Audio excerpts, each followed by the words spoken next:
Good evening. Good evening. And we are 100% live. And for those of you who may not be familiar, this is Run Wild with Us. Ask us anything.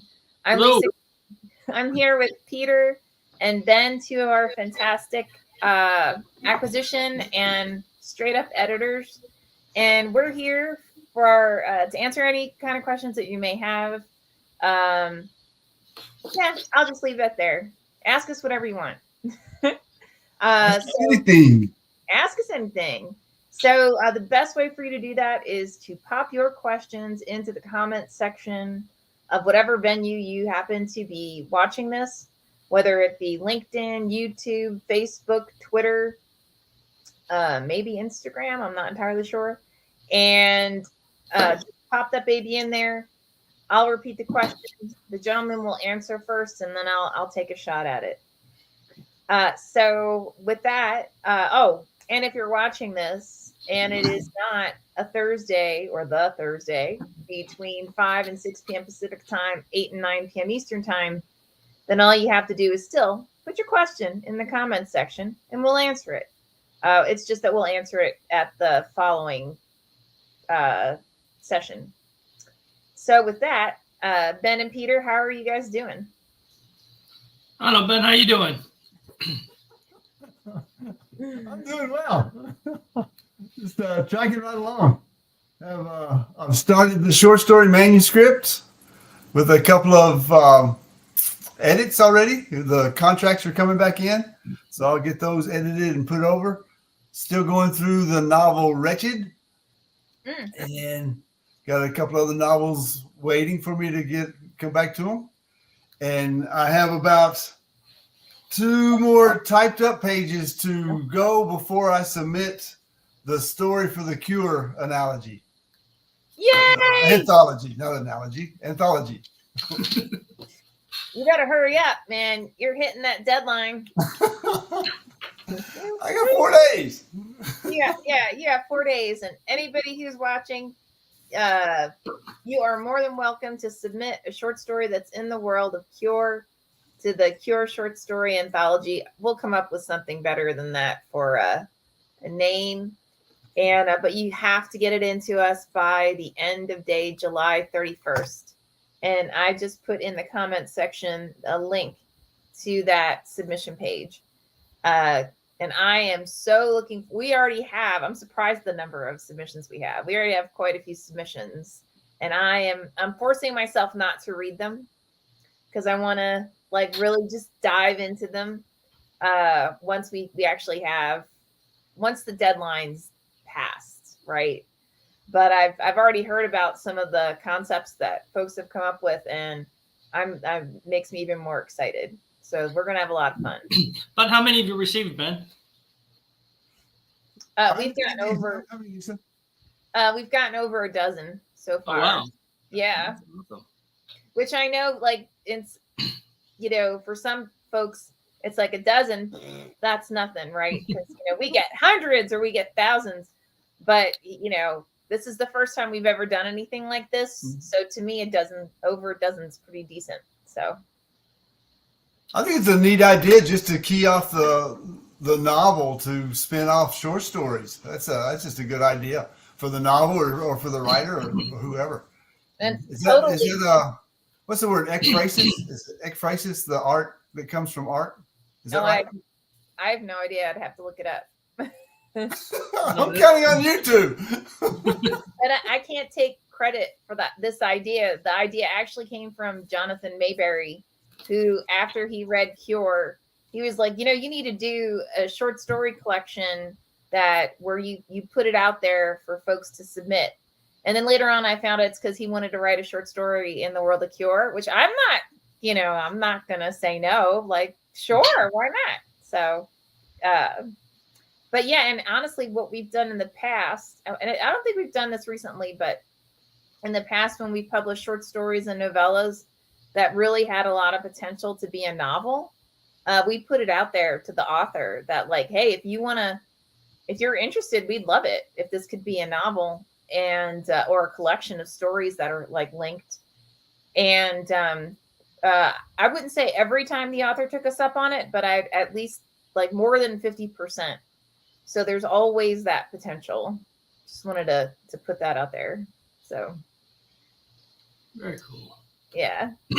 And Peter, how are you doing, young man? I'm doing very well, actually. I'm getting comfortable with the author's voice in the Shelter, the book that I'm editing. So that's coming along well. There's a lot of areas that I'm finding very fascinating for different reasons. So I'm really excited to edit this book. Mm-hmm. And I'm a little bit closer to getting that chapter to you. So still taking time, looking forward to the weekend to get that done. And otherwise, everything's fine. I'm very fortunate. Awesome. That's fantastic.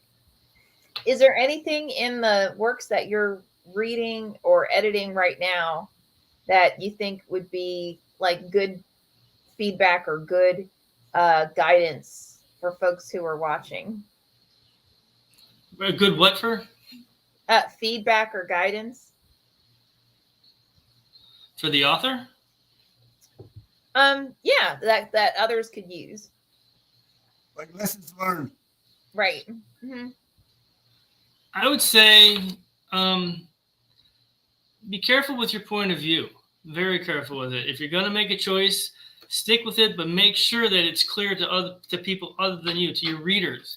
Mm-hmm. Because if you switch points of view, it may make total sense with you because you've got markers in this. Say, oh, well, now she's saying this, and now her mom's saying this. But if you're not being very specific, very, very clear about it, and it's something you could do very easily, you lose a reader every time. Just because we got to go back and figure out, okay, who's saying this? Okay, there's the name, and it's just very confusing, and it's an easy fix as long as you pay attention to it. Mm. That's my 2 cents. Great point. Actually, I saw it this week too with when there's 3 male characters and he did this and he did this and he did that, and you're not sure which one is doing any of it.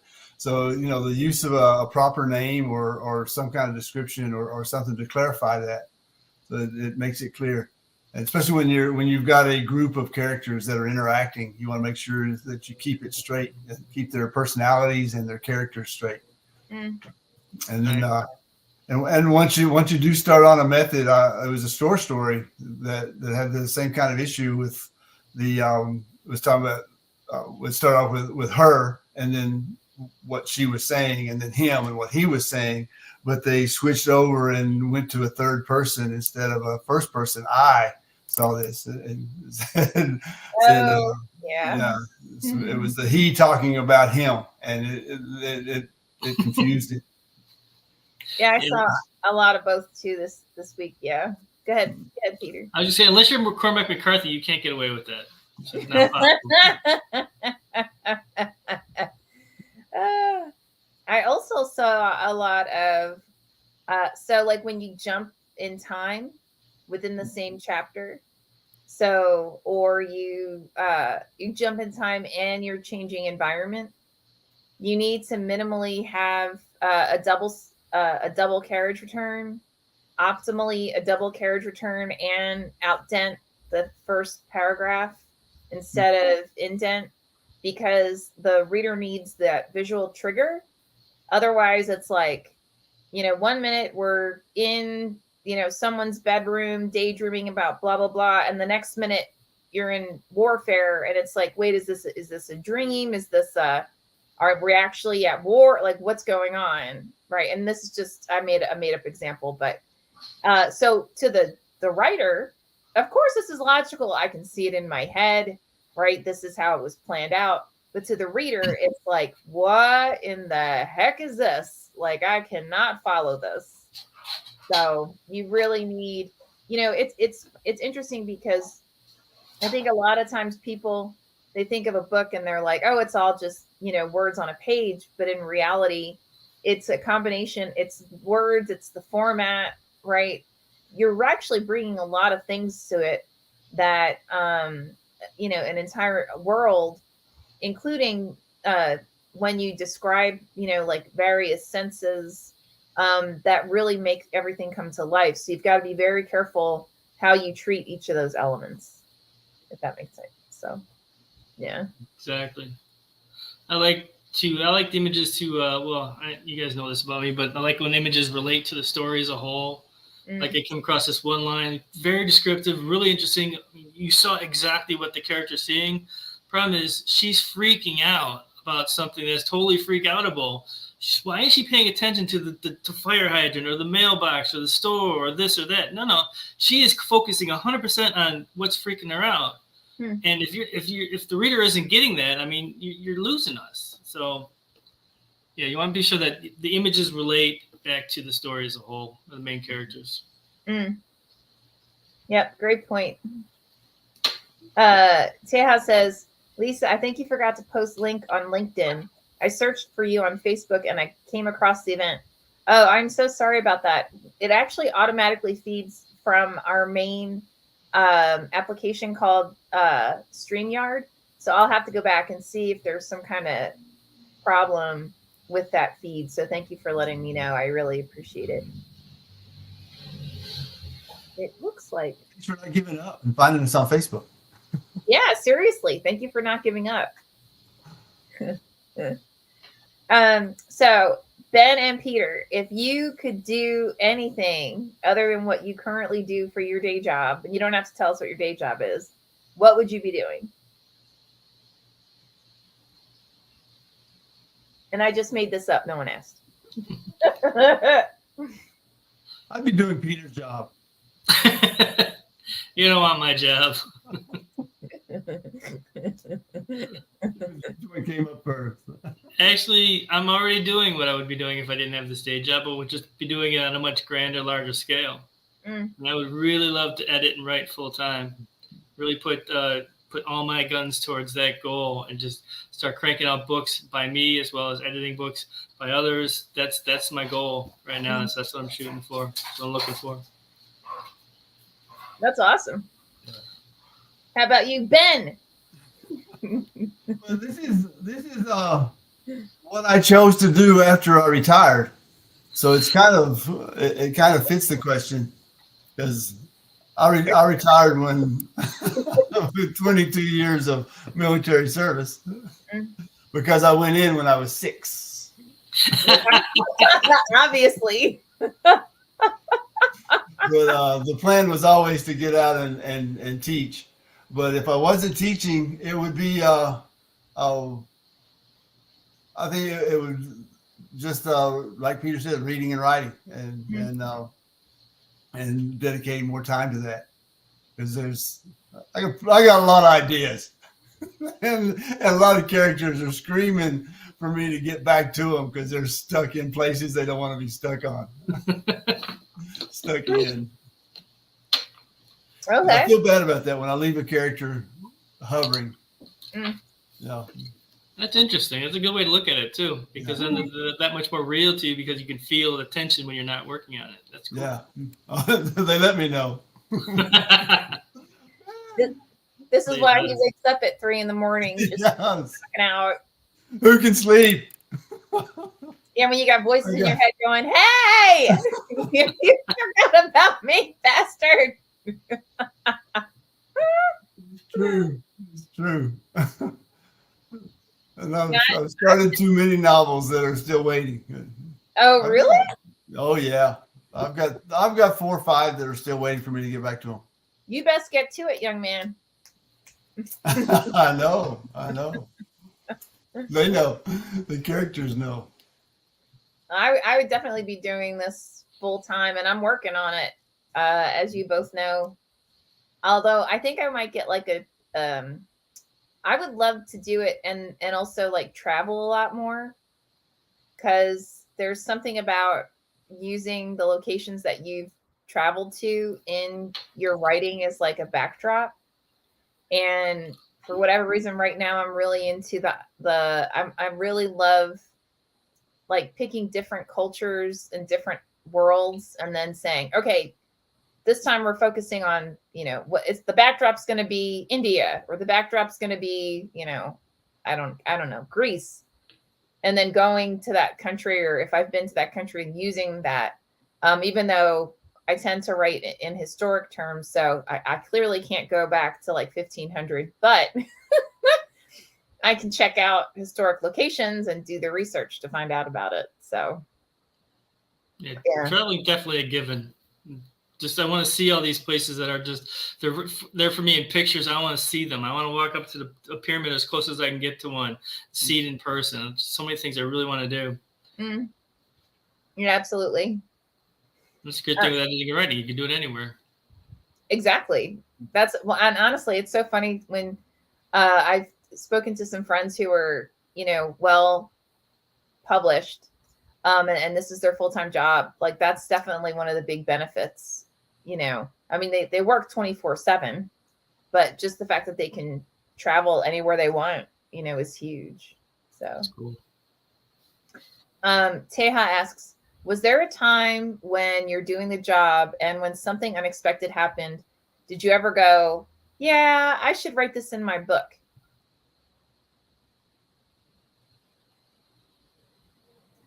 I don't know. What do you think, Ben? Well, I think not necessarily an event, but a character or a characteristic that has come up during the day, and so that would be an interesting dimension for a character. And the speaking of the military, when I first joined the Army, all the senior enlisted people and the senior officers as well, were Vietnam veterans. So, and once you start hearing their stories, that it clicked to the poetry aspect of my writing. And I said, that's just got to be captured. If they're not writing it down, so let me write it down. And it has become a longer series. I think it's up to almost 101 poems now, with called Recordings for Later Listening. And it's just recordings that, not actual recordings, but stuff I've heard and just written as a tribute to the people that I've met on the job. And which kind of doesn't answer the question, but kind of fits. How about you? That's where Triggerfish came from. The Recon trilogy. The idea was to have the Vietnam guy on patrol wake up and suddenly be at Woodstock, and as he's patrolling through and he's talking on the radio. And he's telling them, no, this is not, these aren't Viet Cong. These are Americans. These are picnickers. And they're saying, no, those are Viet Cong. And he said, no, they gave me a peace sign. That's Victor Charlie. And so they're talking him through the childbirth there at Woodstock, and then the evil and the destruction that burst out of it. But that's all I'm going to say. If you want to know any more, you got to buy it. Go read it. But that came from that experience, from the people that I'd met.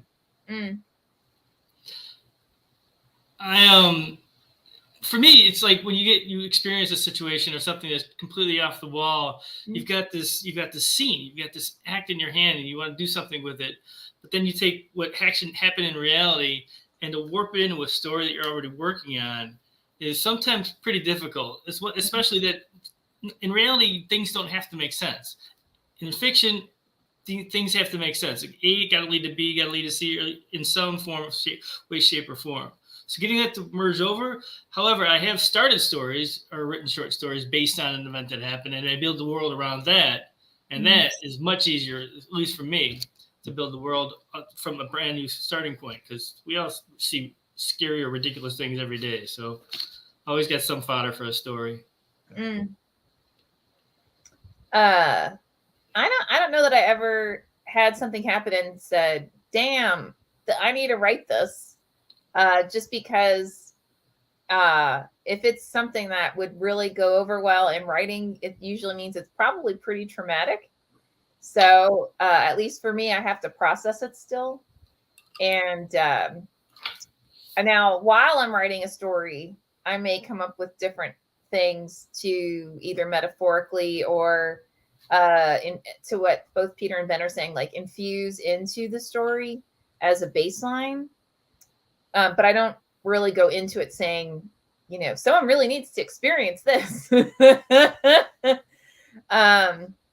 Now, all that said, I'm currently reading, I think it's called All My Rage.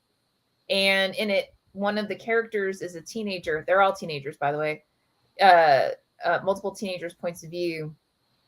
And one of them works at the motel that his father owns. And he's providing, in some of the scenes, I suddenly remembered that when I was in college, I actually started off, I went to a well-known community college in my area that was known for getting you, like, if you did well, you could get into like a really good university. So I started off there, and I worked part to full time, and I had quite a few friends who did something similarly, which, by the way, is not uncommon if you go to a community college, because usually those kids are there for a reason. They're not there because they went, "Hey, Dad, this would be a great starting point, for my entire life." But I had one friend that she was already married. She was only like, I don't know, 22, something like that. And let's just say her husband was going through a lot of emotional challenges. And so he was having a hard time working. So she took a job at like a no-tell motel that was all of like walking distance from their house. And she worked the overnight shift. And then she would come home and she'd sleep for like 4 or 5 hours. And then she'd do her homework, and then she'd go to class. And when I started reading the motel, let's just say like scenarios in All My Rage, I was like, oh my God. It's like all of a sudden I started remembering all the stuff that she had been through. And, like I was one of her backup, like people that you call in case of an emergency kind of thing. And yeah, let's just say I'm very honored that I never had to work in a no-tell motel.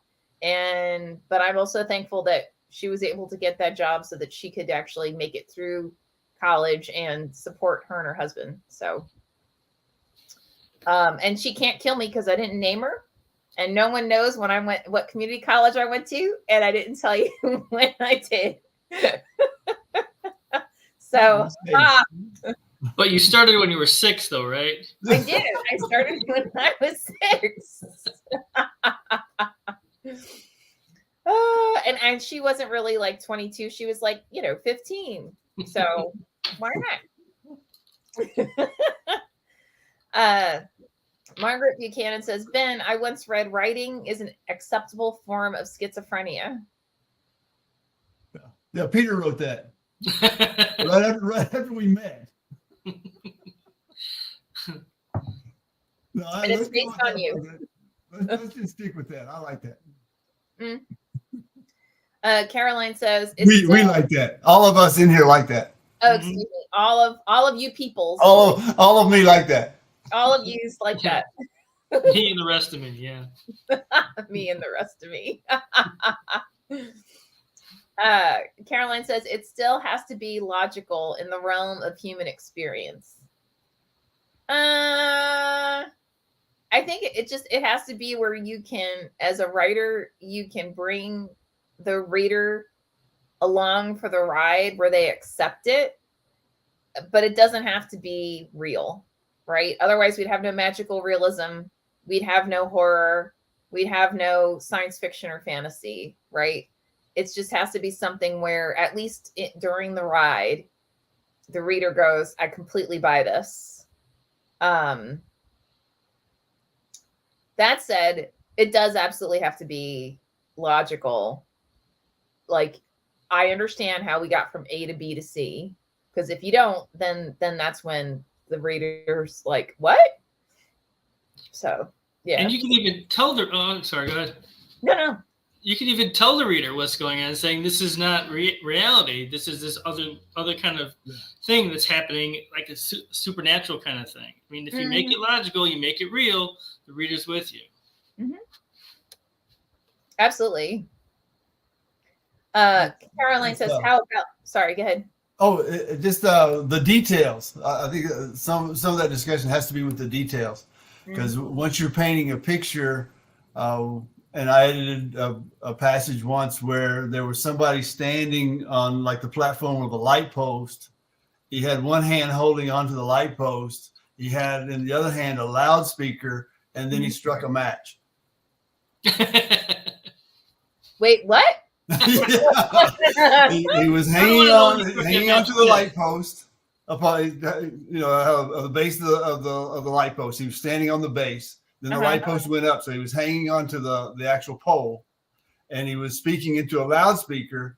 And then he reached into his pocket and lit a match. Okay. Because we all have 3 arms. At least. Mm-hmm. I wouldn't know what the to author, use. I pointed out to the author, didn't see it, had never seen it, never would have caught it. That's what the picture was being painted of, something that wasn't logical. And this wasn't a supernatural story at all. This was in New York City, which maybe they do. Yeah. I mean, maybe they do have 3 arms. Why not? How do you know I don't? I'm sorry, Peter. What were you going to say? Oh, just a silly quip. No big deal.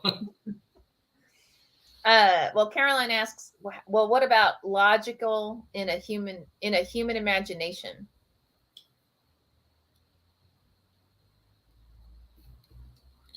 That sounds right. Yeah. Yeah. I was still thinking you'd want the details right. Mm. Yeah, I agree with that. Yeah. Mm-hmm. I mean, like, I wouldn't. Well, I don't know about you guys, but when I dream, my dreams are not logical. So, I think back to what both Ben and Peter were saying earlier, you don't really want to completely replicate real life or even, what your experiences are, whether it's in reality or in dream, because 9 times out of 10, it doesn't make any damn sense. Right. But when you put it in a narrative, it has to be put in a way that people can follow it. So yeah. Wow. Yeah. Great questions. And I always give the characters a head injury. Then you can do anything. No. You can stick the soldier from Vietnam into Woodstock if you give him a head injury. You don't know. No. That's where he is. Only if you're Ben. Gotta be Ben. All of us. Yeah. Oh, so I was just thinking, guys, what if we put out there that whoever gives us the best question can get a free book of their choice from our catalog? That's a great idea. Like once every week? Yeah. All right. Then starting right now, if you're watching and you've got to provide the question live, and Ben, Peter, and I will pick whoever provided the bestest question ever for that week, and that person will get a free paperback of whatever book they want from our catalog. I'm not going to go out and buy stuff from other presses. That doesn't make any damn sense. All right. It is done.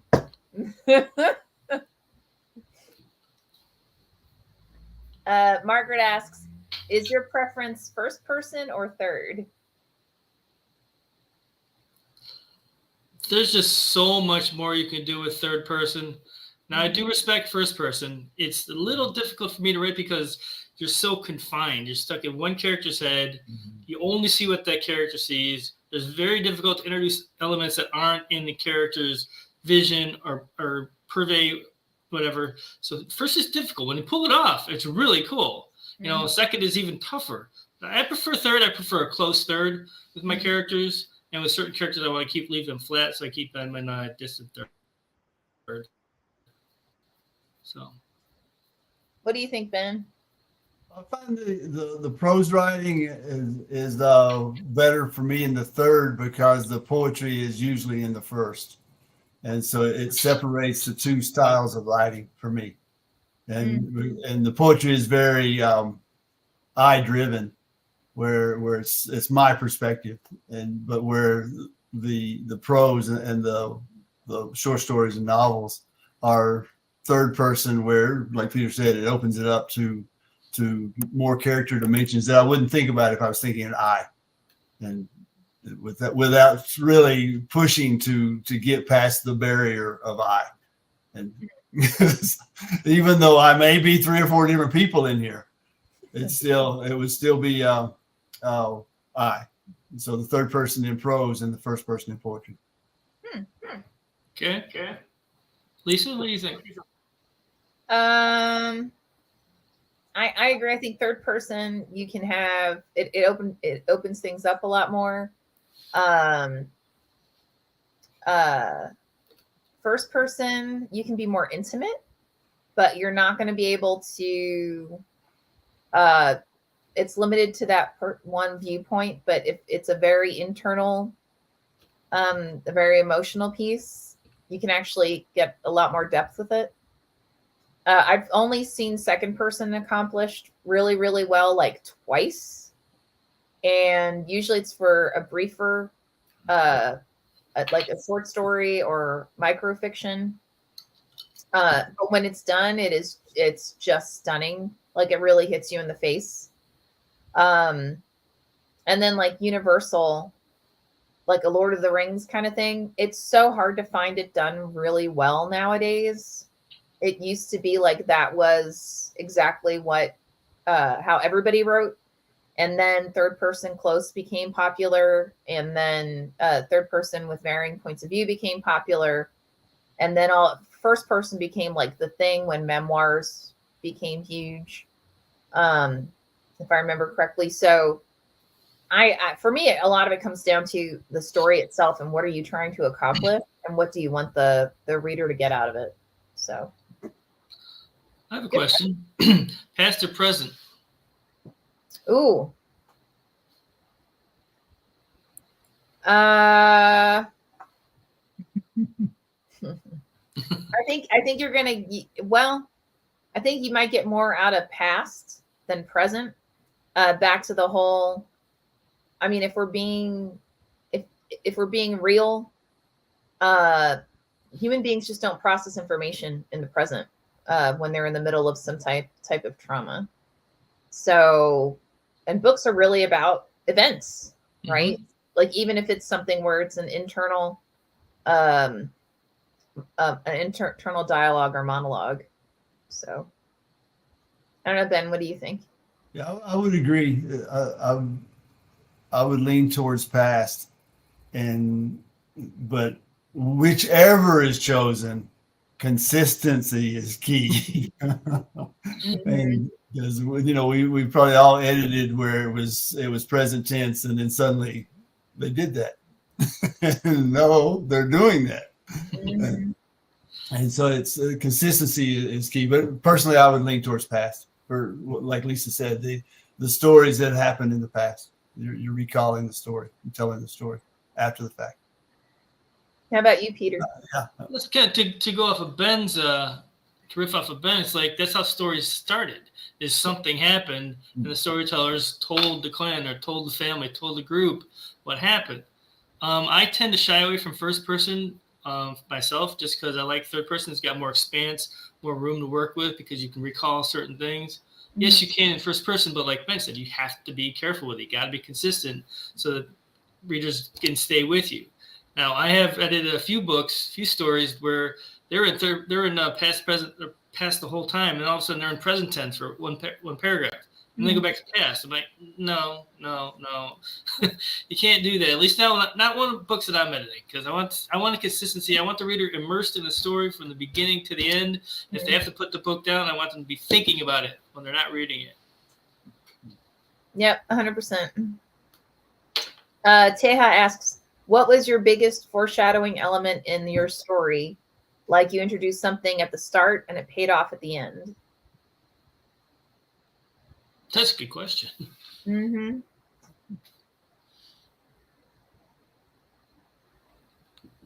I don't know if I could pinpoint something specific, but usually when that happens, it's by accident. It's not like I planned it. It's like either I wrote it or the author wrote it, and it was really organic. And then I got into it, and then the closer I got to the end of the story, I realized, oh, I know what this really is.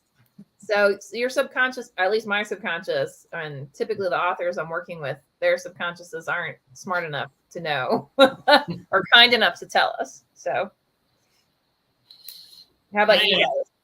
I wrote a book where I took the climactic scene, or the first of two climactic scenes. The first one, I put that at the beginning of the book, and I tried like hell to make that work. And I just couldn't do it organically, couldn't do it smoothly. It was just too cut and dry.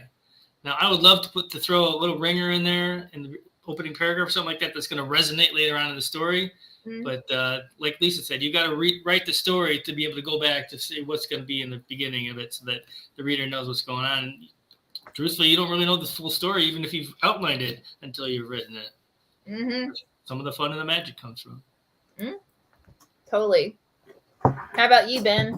Please ignore the cat.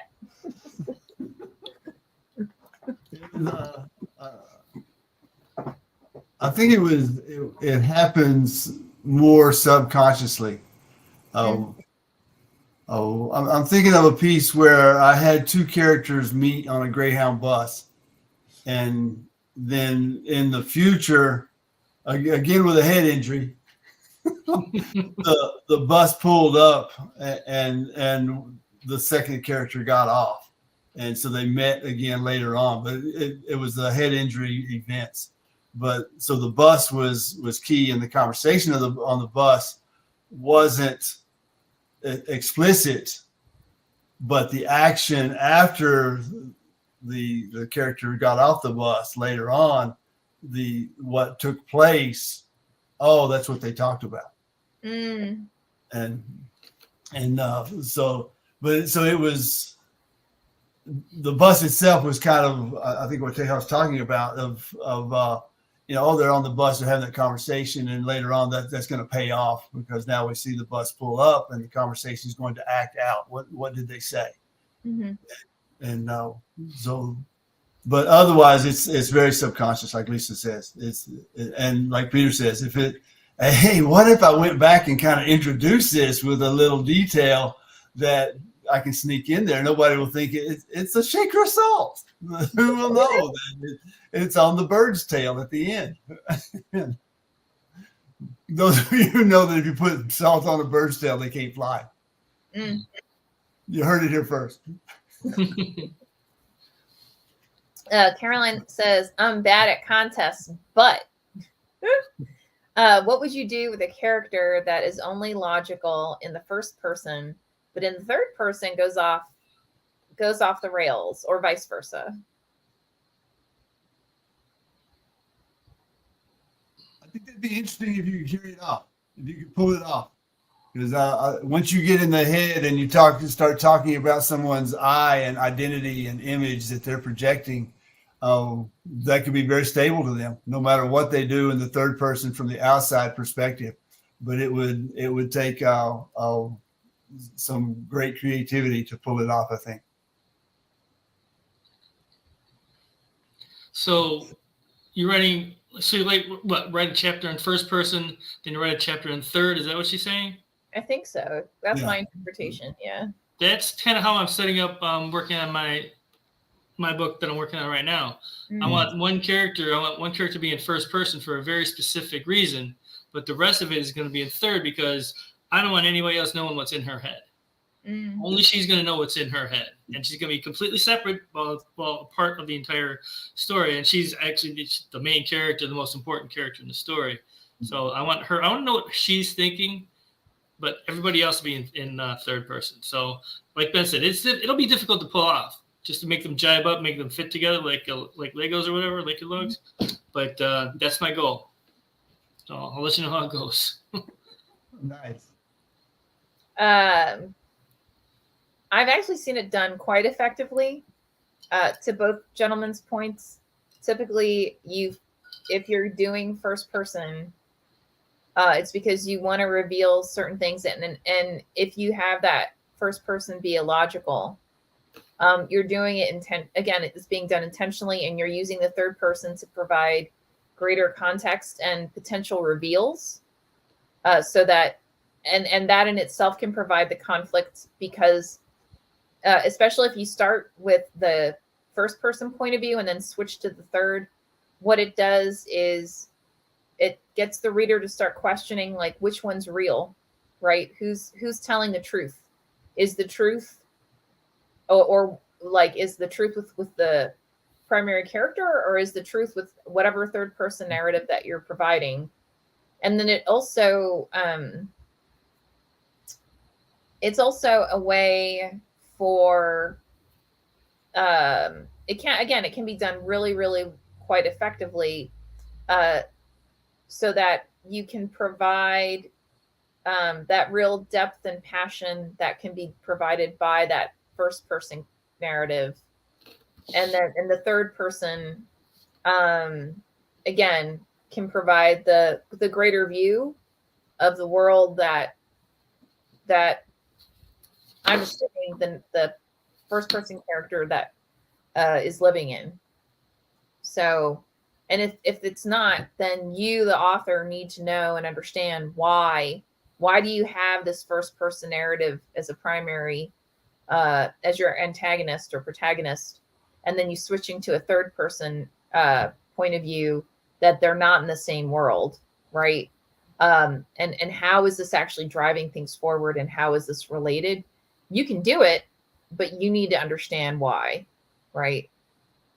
So it's a good way to approach an unreliable narrator also. exactly. Mm-hmm. Exactly. Margaret says, Saul Bellow wrote first person well, a lot of stream of consciousness writing. Taz says, what was the most confusing story you have ever come across, and it made sense on reading it multiple times? Confusing story and read it a couple of times just don't go together. Nope. I was going to say that. I mean, unless I was in school and they were making me do it. But I'm reminded of the English Patient, because it jumps around quite a bit in the book. But once you see the movie, the book makes a lot more sense. And because you've got the support of the movie. Because I think a lot of people start with the book and I can't read this, and they put it down. Mm-hmm. That's what came to mind when I saw the question. I got nothing. Nothing. Nah. I mean, I'm again back to the multiple point of view thing. Unless it's intentionally being written in multiple points of view, and I know to expect that this is going to switch from one point of view to another. You know, when someone's writing in that manner, it's not going to make sense in the first couple of point of view switches, because you're still learning each character's voice and their world, and you're figuring out why they're related, right? But once you've got that cadence, then it's like, oh, this totally makes sense to me now, right? But that's normal. That's how it works. So, yep. So I guess my answer is anything where you're switching points of view. That would be true. Sorry, go ahead, Ben. What were you saying? Oh, it's just a lot of people say that starting Catch-22 is very difficult because you can't make it past the first few chapters. And I had no problem with it at all. But it was once again, if it's confusing to the reader up front, they're not going to see the middle and much less the end. And they're going to hope the movie makes sense. but I had no problem starting Catch-22. I had a problem finishing it. Just lost me. Just all that double speak just really threw me off.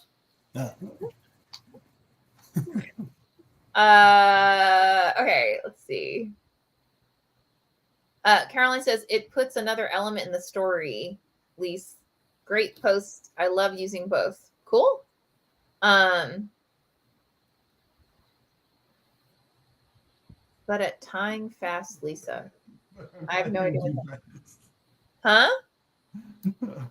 She meant to say Lisa, but she's typing too fast to where she can't spell typing. Got Caroline, I get you. I understand, Caroline. You do understand, Caroline. Thank you for explaining it. I speak Caroline. It's good. Oh my gosh. That's so funny. Cool. Wow. We only You have. just talk about the first and third person and using both. Oh, I see. And yeah, and that's just been in my nerdball experience. So I'm sure there are many other perspectives on first versus third and so on. So. Oh, for sure. Margaret mentioned American Psycho last week. Mm-hmm. Was that? I haven't read the book and I've only seen parts of the movie, so I'm not sure. But wasn't American Psycho the character thinking one way, but what he was doing was seen as another, or a mismatch of that kind of I and him? I thought so. Yeah. I thought that's what made him psycho. Or yeah. He should have been a writer. He should have. It's how we all are.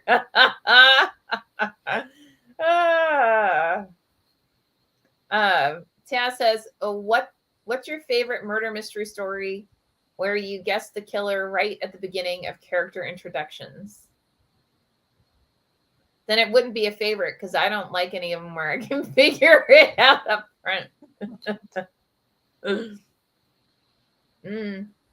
How about you guys? I mean, if it's easy, there's not much of a mystery there. Right. Yeah.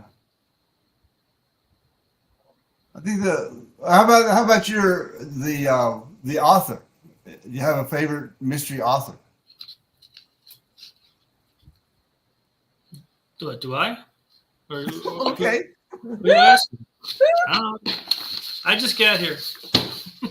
I just show up randomly. Welcome to the panel, Peter. I'm on my way out. A favorite mystery author. I mean, I read when I was a kid. I read Agatha Christie like there was no tomorrow.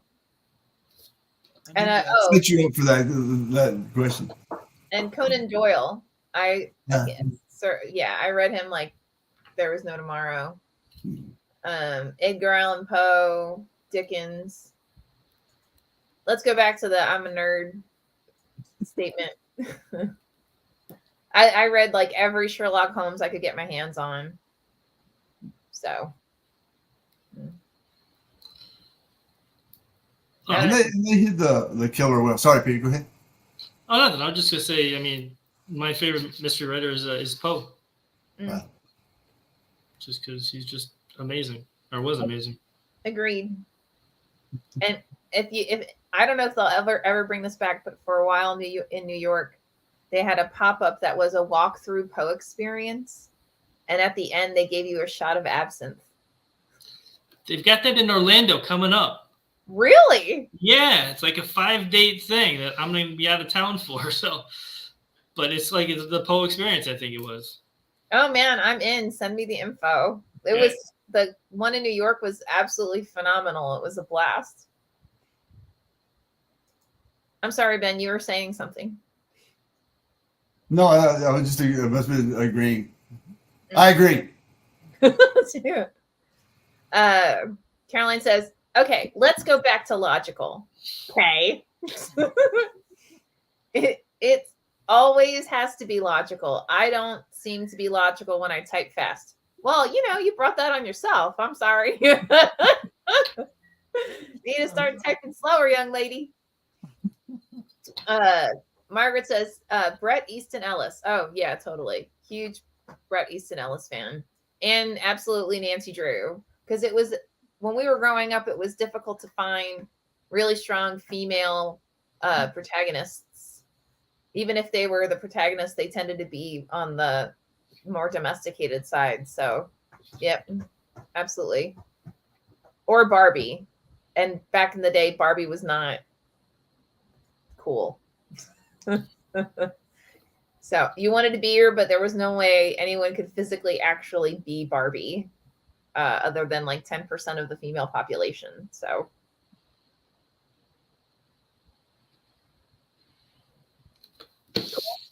All right. We've got 10 minutes left. Ben, Peter, what you got, man? Men. I saw a movie this past weekend. It really surprised me because I was really looking forward to seeing it. But what was missing for me was the main character's need. I mean, it looked like he was just going through the motions, dealing with what he was dealing with. It's an action film, but I mean, there was nothing in his eyes. There was no like motivation for him to be doing it. And as such, bored the hell out of me just because there's no drive. There's no, need. So that's one thing that I find missing a lot of the stories I edit is they keep the character's need all the way back. They keep it hidden away because they don't want to reveal it. Well, revealing it at the beginning gives you that impetus, that motive to go through this, to keep moving through the story because you know what the character cares about. So that's something I wanted to bring up tonight just because it really hit me that this movie that I wanted to see so much was boring because the character didn't really seem to give a shit to care. What was the movie? Indiana Jones. Oh, yeah. I've heard that. Yeah. All right. Well, I know to skip it now because you're the second or third person who's been like, so. I was really disappointed. Oh, wow. Tejas says Barbie felt more political than Oppenheimer. I actually heard that too. Margaret says Valerie Wilson Wesley was a popular African-American mystery writer. I'll have to check her out. Definitely. I'm always looking for a new author to dive into. So Caroline says Barbie was a fantasy trip back in the day. No great role model for any young girl. Yeah, I agree.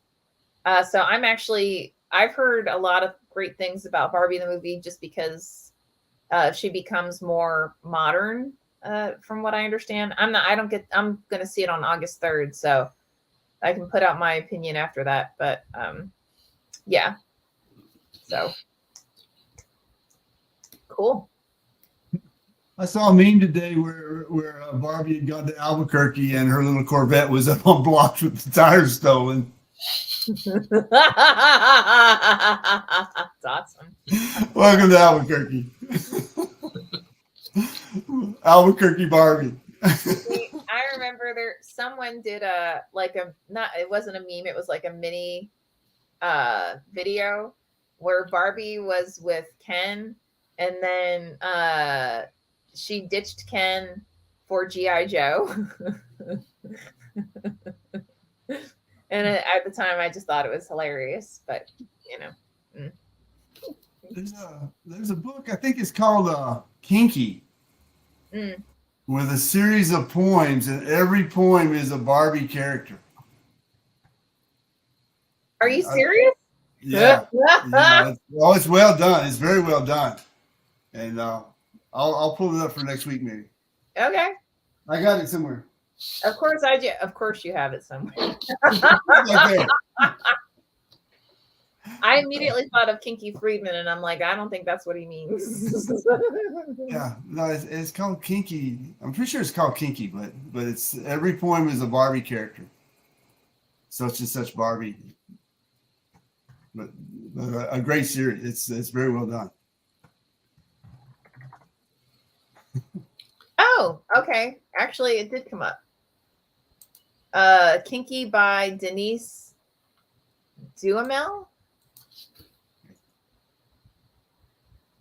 And of course, several other unrelated things came up. But your search history will forever be tainted. Yeah, I'll clear out my search right after this, just in case. Caroline says, let's just have a barbecue, please. We can do a barbecue. We just all live so far away from each other. Now, see, that would be fun if we did a barbecue somewhere and invited everybody from the Running Wild family, and then readers could be our guests We could all just kind of hang out together. That would be a lot of fun. That'd be cool. Yeah. Yeah, I can do the grilling.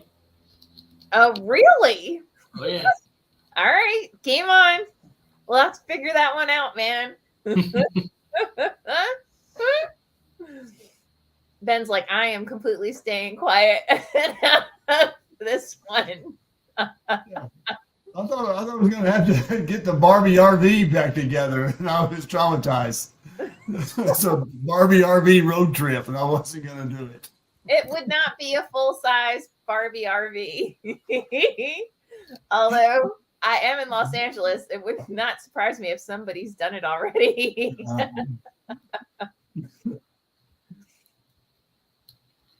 So where are you, Lisa? You seem to be in front of an ocean with an island behind you. Wouldn't that be fabulous? I am in my office. No, where's the scene from? I know you're in your office, but where's the scene from? Is it just a random picture? Actually, I think it's from when we were on our cruise. Oh, cool. Mm-hmm. So, That Ben should have been on. That Ben should have been on. For context, because to thank everyone from behind the scenes, all the editors and everyone who works on operations and everything. I invited them to take I think it was a 3-day cruise from LA to various points in Mexico and back. And I had a great time. I'm assuming everyone else had a good time, but yeah. Taz says, you can eat and we can enjoy watching you eat. It's just like experiencing reading a book through the protagonist. No, that's gross. We can watch Peter grill. That might be entertaining, but yeah, put it on TikTok. Why not? Margaret says, give to me Ben and all of his voices. We can absolutely do that. All of it.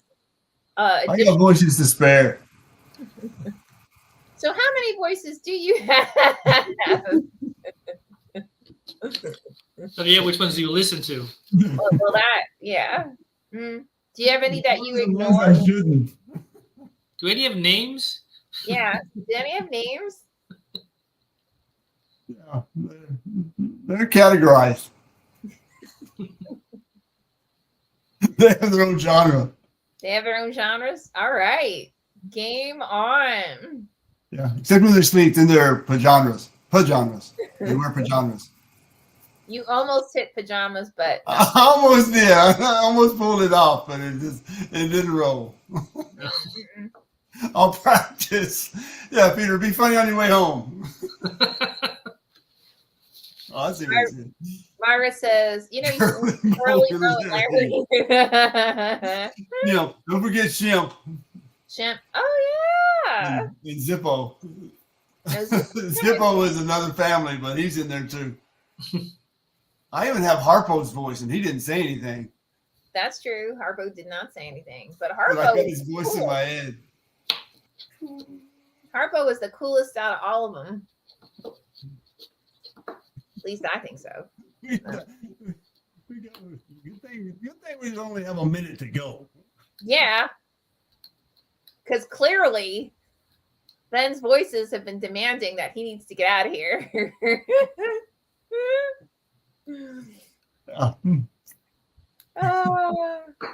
Well, with that, actually, thank you guys as always. Absolutely amazing. Teha, Margaret, Caroline, as always, fantastic questions. Peter, Ben, and I will get together and figure out who's going to get that wonderful book, and I'll reach out to that individual. So with that, I'm actually gonna. Teha did put one more question, but you know what? I think Teha, do me a favor, bring it back next week, and we'll start with that one. So with that, thanks guys. Have a wonderful week, and we will see you next time. Bye.